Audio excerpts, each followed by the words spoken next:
At the stroke of midnight, our narrative unfolds amidst an eclipse, beneath its serene light. Humanity underwent a profound transformation, as some witnessed their skin and flesh morphing into grass and wood, akin to tree-like zombies, while others found metals protruding from their bones, resembling victims of a construction mishap. These individuals, alongside other mindless humans altered by an unknown catalyst, roamed the lands amidst the chaotic spread of this unprecedented crisis. One couldn't help but ponder if there was still a place of solace and tranquility in this harrowing world. Even our protagonist questioned why he had been so leisurely and carefree under such dire circumstances. It seemed as if he harbored no fear of the monsters known as the Darksiders. The answer was simple. He too had been transformed, albeit not in the manner most experienced. He had become a part of the land, situated in some random woods, unable to fathom his absurd fate. How could he traverse anywhere when he was but a stationary mass of dirt and soil? While everyone else retained some human-like traits, he stood as the sole exception. Frustration overwhelmed our protagonist as he kicked out one of his feet, inadvertently causing upheaval in the land beneath a passing Darksider. This disturbance led to an unfortunate accident, resulting in a fellow being impaled by iron bars protruding from another Darksider's back. As black liquid seeped from the wounded individual's forehead, our protagonist sought someone to blame, directing his ire towards the steel-clad figure. Though his words were unintelligible, the anger in his mumbling was palpable. Swiftly absolving himself of any responsibility, our protagonist distanced himself from the conflict. Transformed or not, it seemed that others were oblivious to his presence. His perception and state of mind deteriorated, as if he were gradually becoming nothing more than a mere parcel of land. This transformation felt akin to a death sentence, yet he resigned himself to the hand fate had dealt him.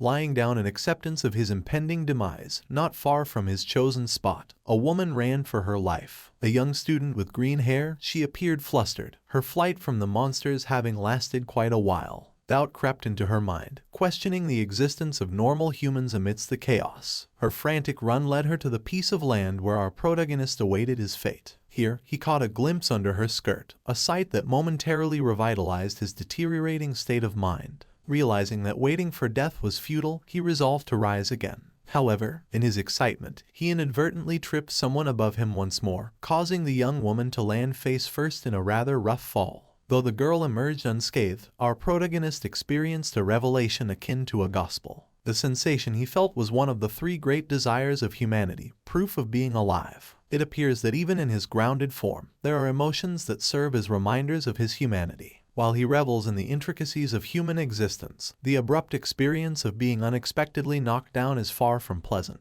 To compound matters, looming shadows signal the encroachment of metal and wooden Darksiders, who have ceased their squabbling to focus on a shared target: the vulnerable young woman. Despite her proximity to them, she realizes fleeing is futile. All she can do is muster the strength to scream as loudly as possible. Our protagonist finally emerges from his reverie, asserting his authority over the land. Directing his focus downward, he causes the ground beneath the duo of Darksiders to collapse, thwarting their advance towards the maiden. Displeased by their intrusion into his domain, he closes his hands, manipulating the earth to ensnare them, intending to impart a lesson. Darksiders are not permitted to harm ordinary humans. The makeshift pit slowly crushes them, but it becomes evident that these transformed Darksiders, adapted to their new forms, are formidable adversaries. Their struggle inflicts damage upon our protagonist, shattering his fingers, a sensation he hadn't experienced before. One of the Darksiders, now akin to a dead tree, and the other transformed into steel reinforcement bars, prove to be resilient opponents. To effectively subdue them, he realizes he must act with greater finesse and caution. His priority shifts to ensuring the safety of the young woman. Creating an artificial downward escalator using controlled land movement, he swiftly relocates her to a safer position. Employing additional security measures, he utilizes the ground above as cover, leaving the lady dumbfounded. The soil surrounding her behaves fluidly, almost like quicksand, actively seeking to shield and protect her. It's an absurd notion to think that a patch of land could be aiding her, but in these surreal times, such occurrences are not entirely implausible. In his current circumstances, our protagonist realizes a few key truths. While the land remains silent and unassuming, it doesn't mean he's devoid of human emotion. As his Darksider form asserts itself, he proudly proclaims this territory as his own, marking the first time since his transformation into land that he feels a sense of ownership. It becomes evident that the two monsters have noticed his presence, provoking them to attack the land itself. Their feeble attempts at standard punches prove ineffective against the formidable mass. These Darksiders, lacking intellect, fail to comprehend the strength of the land. Even the sturdy material of the reinforcement bars fails to penetrate its surface, rendering them essentially defenseless. In dealing with such adversaries, our protagonist finds that simply shifting the weight of the land is sufficient. Concentrating the density of the land in his hands, he shatters their weapons and sends them flying. With their fate sealed, they plummet back into the grave previously dug for them. Without giving them a chance to resurface, he swiftly commands the ground to close, sealing their fate for good. It's as though the Darksiders and the menacing trench on the ground cease to exist in his perception, as he merges with the land itself. Our protagonist feels it's his duty to bury those Darksiders who actively bring harm, a task he perceives as significant. Yet, despite his heroic act, he believes the girl he saved should depart this place at her earliest opportunity. After all, no one else can detect his existence, rendering his existence a lonely and melancholic existence. He merely longs to experience once more that which gave him the will to live, to briefly recall the feeling of being human. His reverie is disrupted by the lady, who politely calls his attention. She crawls toward his consciousness and inquires if he is her savior. Astonished, he questions whether she can see him or discern his vague form. While she cannot exactly describe it as seeing, she admits to feeling his presence. To her, his proximity brings about a palpable sense of security, both in the land and its surroundings. For the first time since becoming a patch of land, he feels acknowledged and understood. Clutching her hand tightly, as if fearing to lose her, he earnestly implores her to remain and dwell upon his body. Presenting himself as Lee Chung-yin, he explains that he was passing through these woods when the transformation occurred, resulting in his literal fusion with the land. As far as he understands, the world has become devoid of safe havens since the eclipse. Darksiders now reign, threatening normal humans indiscriminately. However, Lee Chung-yin still retains his human intellect and the ability to safeguard the lady. With the world fraught with danger, he argues that she needs someone to ensure her safety. In his earnestness, he feels he's articulated valid reasons for her to stay. Indeed, despite his myriad of justifications, there's one crucial reason why he adamantly opposes her departure. She has bestowed upon him a newfound reason to persevere. Desperate to provide her with a similar purpose, he implores her to remain by his side, his words pouring forth in a rapid torrent that overwhelms her comprehension. Amidst his fervent entreaties, he pledges to care for and support her henceforth. With his intentions now clear, it becomes easier for her to grasp his earnestness. Identifying herself as Lulu, she senses the sincerity underpinning every utterance of Lee Chung-yin. Moreover, she recognizes the practical necessity of finding a safer refuge from the menacing Darksiders. Interpreting her response as tacit agreement to his proposal, Lee Chung-yin resolves to find her a shelter impervious to Darksider intrusion. Before they can depart, however, Lulu notices a cause for concern. The sensation emanating from his right hand prompts her inquiry. Though Lee Chung-yin remains oblivious to it, his hand has begun to shrink and wither as if something is siphoning his vitality. As he extends his awareness throughout his body, he detects the presence of a peculiar, menacing purple plant, its roots spreading beneath his skin. This enigmatic flora, with its unprecedented growth rate, bears all the hallmarks of a Darksider previously unseen. Despite Lulu's growing apprehension, they attempt to approach the mysterious plant. Yet Lee Chung-yin's energy wanes rapidly, leaving Lulu deeply worried for his well-being. Despite the draining sensation gnawing at his being, he maintains a facade of resilience, concealing the extent of his distress. It becomes evident that the insidious plant is somehow siphoning his power, leaving him depleted and vulnerable. Confident they were heading in the right direction, Lee Chung-yin was taken by surprise when Lulu abruptly halted, a notion sparking in her mind. Without explanation, she silenced him by stuffing her fingers into his mouth, an act that initially stunned him. Yet, it proved to be a heavenly sensation, one that revitalized his drained energy and restored his countenance to a healthier state. The magic, however, emanated not from Lulu's fingers, but from the fertilizers she had fed him, a last-minute, improvised solution born out of necessity. As a student from a nearby agricultural university, she had hastily gathered supplies before their escape, never anticipating their immediate utility. Despite losing most of the supplies during their flight, she had managed to salvage enough to sustain them. With Lulu lugging a large sack of urea, a substance unfamiliar to Lee Chung-yin,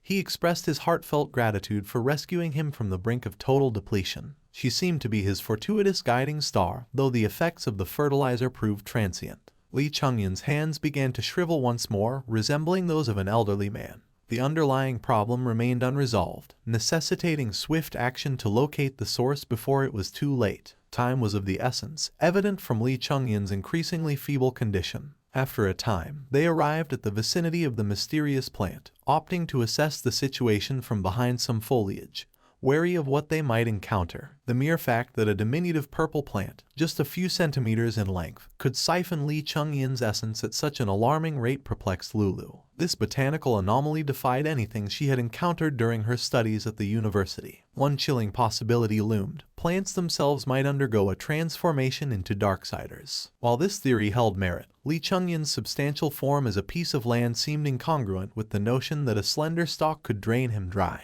Determined to unravel the plant's secrets, Lee Chung-yin manipulated the soil around its base, eliciting a faint sound of protest from the purple plant. Sensing the disturbance, the plant swiftly uprooted itself, revealing a labyrinthine network of grotesque spheres adorning its roots. Each sphere, more repulsive than the last, hinted at the sinister nature of the plant. Among them, Lee Chung-yin discerned what appeared to be colossal tumors festering along the roots. Despite his efforts, even the formidable power of the land proved futile against the resilience of the roots. Lulu identified these growths as rhizomes attached to the roots of a leguminous plant. These rhizomes facilitated the plant's absorption of nitrogen from the atmosphere, establishing a symbiotic relationship that rendered it self-sufficient. Faced with the imperviousness of the roots, Lee Chung-yin found himself devoid of viable options in his arsenal. With the plant now aware of their presence, evasion became their only recourse against the relentless assault of its vicious roots. As more of the root system emerged, it brought with it the grim revelation of corpses entangled within its depths. The corpses entangled within the root system were none other than the tree and iron bar Darksiders that Lee Chung-yin had buried earlier. Initially appearing as though they were to serve as sustenance for the mysterious plant, Lee Chung-yin revealed a crucial detail: an unseen aura emanated from the Darksiders, imperceptible to ordinary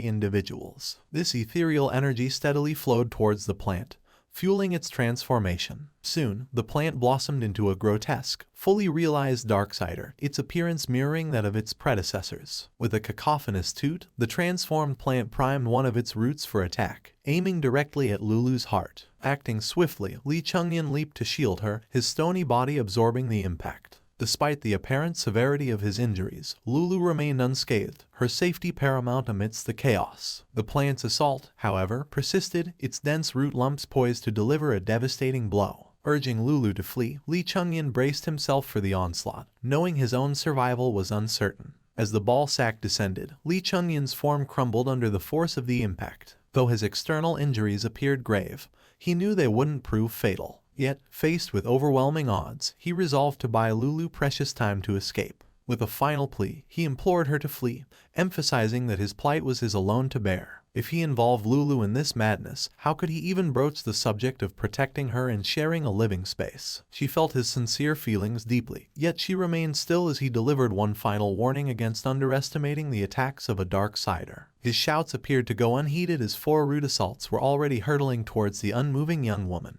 In response, she retrieved vials of green liquid from her agricultural bag and drenched the plant roots with it. The plant monster, caught off guard, experienced the creeping agony from the deity roots. With a piercing scream, the roots aimed at ending the young woman's life rapidly desiccated and disintegrated. Though Lulu lacked extensive knowledge of Darksiders, she possessed expertise in botany. The one they confronted seemed to possess a potent absorption capability, prompting her to administer a dose of industrial-grade herbicide for the enemy to ingest. This unadulterated solution represented one of the most powerful options available. Under the perpetual eclipse's glow, the plant's roots rapidly withered until everything crumbled to dust. The diluted herbicide absorbed from the roots swiftly spread throughout its entire system, neutralizing its once formidable arsenal. All that remained was a solitary flower stalk, descending to the ground. Moments earlier, it had emitted menacing sounds, but now it quivered pathetically. The only plausible explanation was its sudden loss of will to fight after such a monumental setback. Lulu's demeanor had also settled since Toot Toot's surrender. Not only had she already bestowed a name upon the flower, but Toot Toot had also raised its head and gingerly presented its own fruit as a gesture of peace. However, Loon remained vigilant. The entity before them still harbored an enigmatic nature, leaving one to ponder the inner workings of such creatures. Though the young lady wasn't entirely certain of its safety,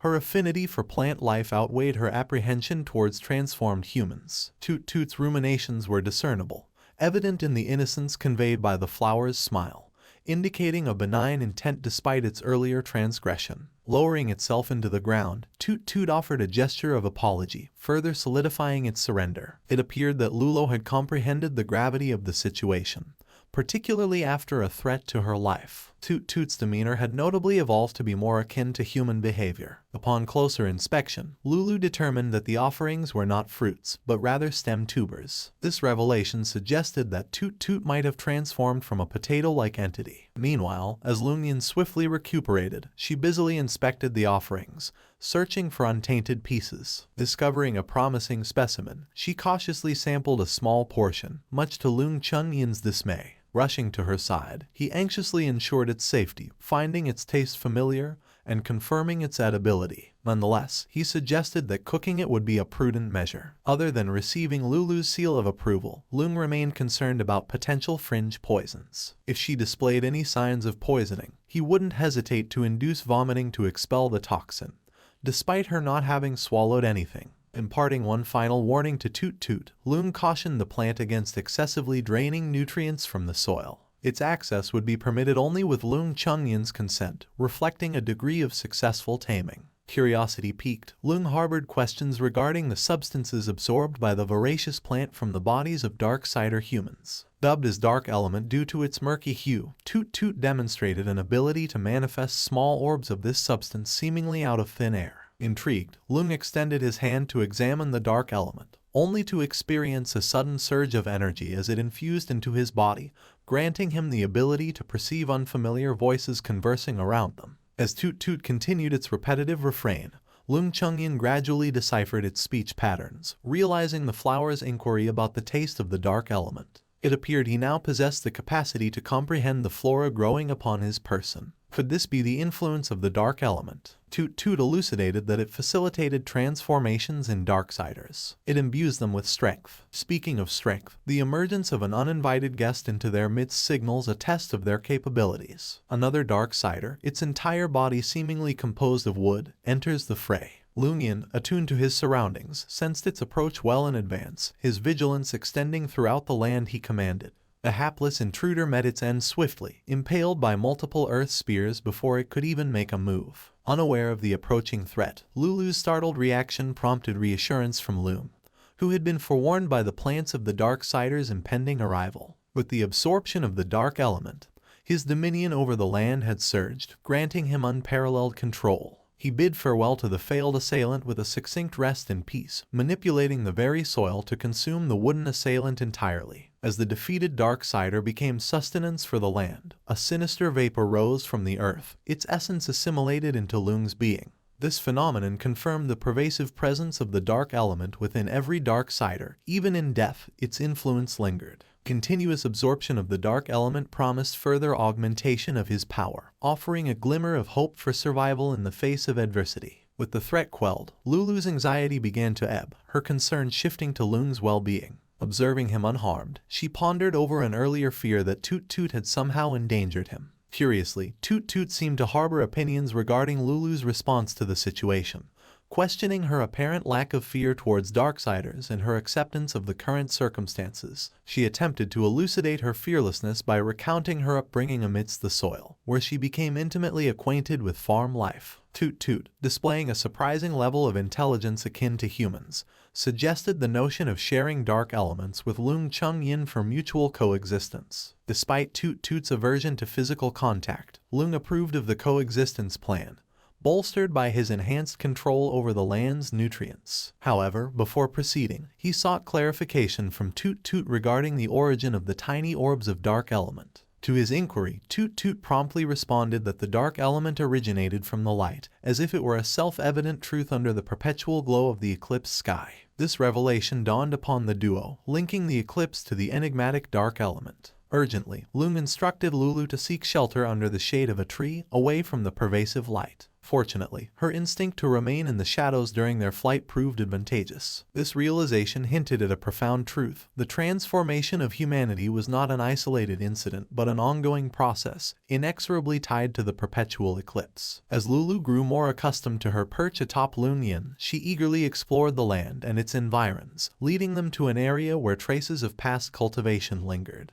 However, Lunyan struggled with this newfound existence as the embodiment of the land itself. Throughout their explorations, Toot Toot remained a constant companion, observing the erosion of soil with a silent vigilance. The sight of a moving piece of land was a rarity, and Lunyan found himself increasingly vexed by Toot Toot's use of him as transportation. Despite his transformation into a sizable expanse of land, his mobility remained confined to a limited area. Venturing beyond this boundary posed a challenge, necessitating the manual extension of his soil, assimilating new terrain as he advanced. Meanwhile, Lulu assumed the responsibility of surveying the surrounding landscape, identifying suitable terrain with adequate soil quality and access to water. Her determination to establish this perimeter as the group's long-term sanctuary earned Lechungyan's admiration, affirming her sound judgment. However, his attention was soon drawn to a peculiar occurrence nearby. A speck of pink light had affixed itself to Lulu. Though minuscule, it was unmistakably a particle of dark element. Carefully removing it from her clothing, he reiterated the importance of avoiding exposure to sunlight, a fundamental aspect of their agreement. He harbored deep concern for her well-being,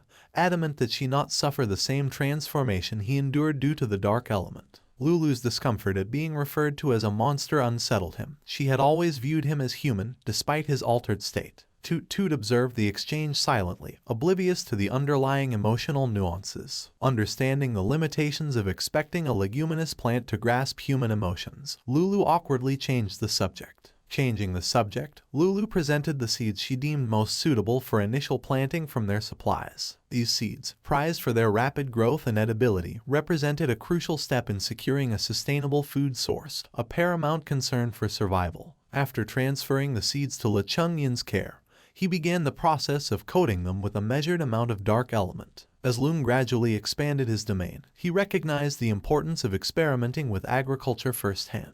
Sensing the seed's latent potential for growth, he marveled at their responsiveness to the dark element. This newfound ability to commune with flora, coupled with the rapid germination of the seeds in his hands, astounded both him and Lulu. Embracing his theory that sufficient absorption of dark element had unlocked this innate capability, Lung channeled his stored dark element into a transformative power, enhancing plant growth with instinctual ease. Amidst this revelation, Toot Toot's attempts to gain his attention drew his focus. However, Lung remained firm. Unless Toot Toot adhered to his directives, the notion of free nurturing remained untenable, a principle he was resolute in upholding. Once more, Toot Toot bowed, a testament to the flower's remarkable adaptability to its surroundings. From the moment Lulu first encountered Toot Toot, she sensed an uncanny understanding of human nature within the flower. Since the advent of the eclipse and the subsequent emergence of dark element, Lechungyan had dedicated himself to expanding his domain, increasing land mass, and absorbing dark elements. The energy derived from the dark imbued him with a continuous reservoir of potent energy, which he harnessed to cultivate a thriving farmland, a source of immense joy amidst the chaos of the apocalypse. Yet, amidst this newfound success, a deeper longing stirred within Lechungyan, a desire to reclaim his lost humanity. Contemplating the possibility of his land offering protection to humans evoked a flicker of hope, a yearning to return to a semblance of normalcy in a world overrun by monsters and mutations. Although lofty, these aspirations fueled his determination.